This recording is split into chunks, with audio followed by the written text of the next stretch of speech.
Hello friends इस video में आप जानेंगे कि आवासीय कॉलोनी आवासीय आप प्लॉट खरीद रहे हो किसी भी कॉलोनाइज़र से, किसी भी यानी कि प्रॉपर्टी डीलर से, तो वहाँ पे लेआउट क्यों ज़रूरी है और क्या लेआउट पास ना होने पर बुलडोजर चल सकता है, किन कंडीशन में चलेगा।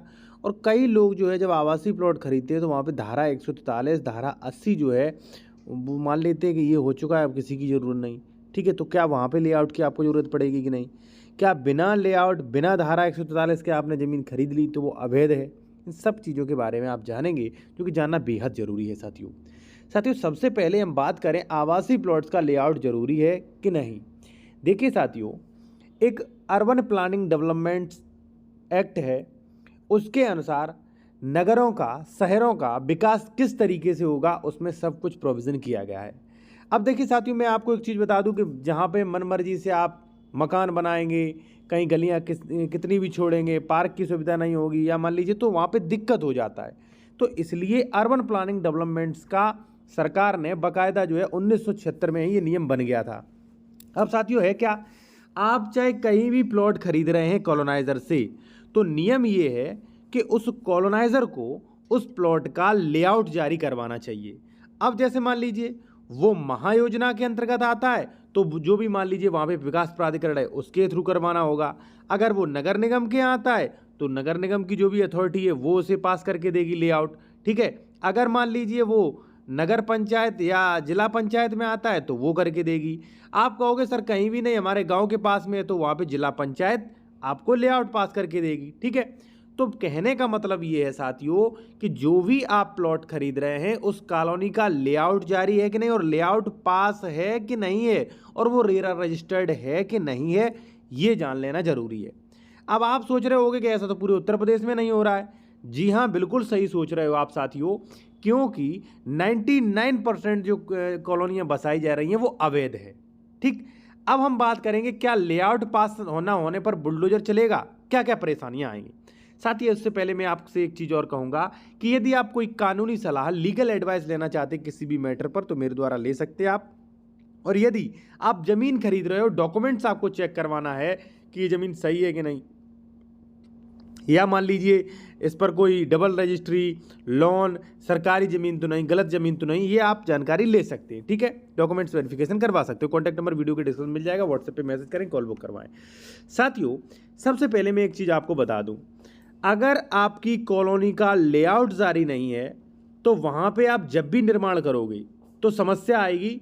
जो भी वहाँ की अथॉरिटी है, जो भी वहाँ की संस्थाएं हैं, वो आपको रोक देंगी और अधिकतर प्लॉटिंग पर बुलडोजर चल जाता है। कई लोग मेरे पास फ़ोन करते हैं कि सर मैंने बाउंड्री करवा दी थी लेकिन प्राधिकरण वाले आए और बुलडोजर चला दिया, नगर निगम वाले आए उन्होंने बुलडोजर चला दिया, पता ही नहीं चला मुझे। ठीक है, तो ये चीज़ें होती हैं। अब ज़रूरी क्यों है साथियों लेआउट? देखिए, मान लीजिए मैं कॉलोनाइज़र हूँ, मैंने कोई 2000 वर्ग मीटर ज़मीन लेके प्लॉटिंग शुरू की। ठीक है, अब उसमें मैंने रोडें दर्शाई। ठीक है, कि एक ये रोड है 20 फुट की, एक ये है। तो अगर मैंने मान लीजिए उसका लेआउट पास नहीं करवाया तो वो रोडें किसके नाम है, वो सड़कें सब मेरे नाम है, यानी कि किसाने के नाम, मेरे ही तो नाम है। अब मान लीजिए वो सड़कें कभी उनका अधिग्रहण हुआ तो उसका पैसा किसे मिलेगा, मुझे मिलेगा। ठीक है, और हो सकता है मैं सड़कों से छेड़छाड़ कर दूं, सड़कें कम कर दूं। ठीक है, तो ऐसी तमाम समस्याएं आती हैं और गवर्नमेंट वाइज जो किसी पर्टिकुलर किसान के नाम सड़कें हैं वो, ठीक है, सड़कें तो उसी के नाम रह जाती हैं। दूसरी बात, उसने किस पे निर्माण किया, कहीं सरकारी ज़मीन तो नहीं। देखिए लेआउट में क्या होता है, लेआउट अगर पास है तो वो ज़मीन ज़्यादा चांसेस रहते हैं कि सिक्योर होगी, क्योंकि लेआउट पास में मान लीजिए राजस्व विभाग है, ठीक है, पर्यावरण विभाग है, नगर निगम, यानी कि जो भी विभाग है उनका एनओसी मिलता है तभी उसका लेआउट जारी होता है। ठीक है, अब मान लीजिए बिना लेआउट के आपने खरीद ली, सड़कें सब जो प्रॉपर्टी डीलर के नाम है। ठीक है, पता चला उसने 2000 स्क्वायर मीटर ज़मीन खरीदी थी लेकिन प्लॉटिंग कर दी 3000 स्क्वायर मीटर पे। ठीक है, पता चले उसने थोड़ा ग्राम सभा पे कब्जा कर लिया। तो ऐसी समस्याएं आ सकती हैं अगर आप बिना लेआउट वाला प्लॉट्स खरीद रहे हैं तो। अब साथियों, कई लोग ये कहेंगे क्या धारा 80 143 है फिर भी लेआउट की जरूरत पड़ेगी, या मान लीजिए हम महायोजना में खरीद रहे हैं, जो जो जो ज़मीन हम वहाँ पे खरीद रहे हैं वो पहले से ही आवासीय जोन में दर्शाई गई है तो क्या वहाँ पे लेआउट्स की ज़रूरत है? साथियों, आप कहीं भी प्लॉट्स खरीद रहे हैं वहाँ पर भी लेआउट की ज़रूरत है। अब जो महानगर महायोजना जो होती है, आप मास्टर प्लान में अगर मान लीजिए ज़मीन खरीद रहे हैं, वहाँ पे मास्टर प्लान लागू है, तो जो भी 143 सेक्शन 80 का आदेश होगा, वो आदेश जो है वो सशर्त होता है कि उक्त तो धारा 80 143 का आदेश जो है वो इस महानगर योजना जो भी मान लीजिए अन्य अधिनियम है उन पर प्रभावी नहीं होगा। बिल्कुल स्पष्ट आदेश होता है भाई, ठीक है।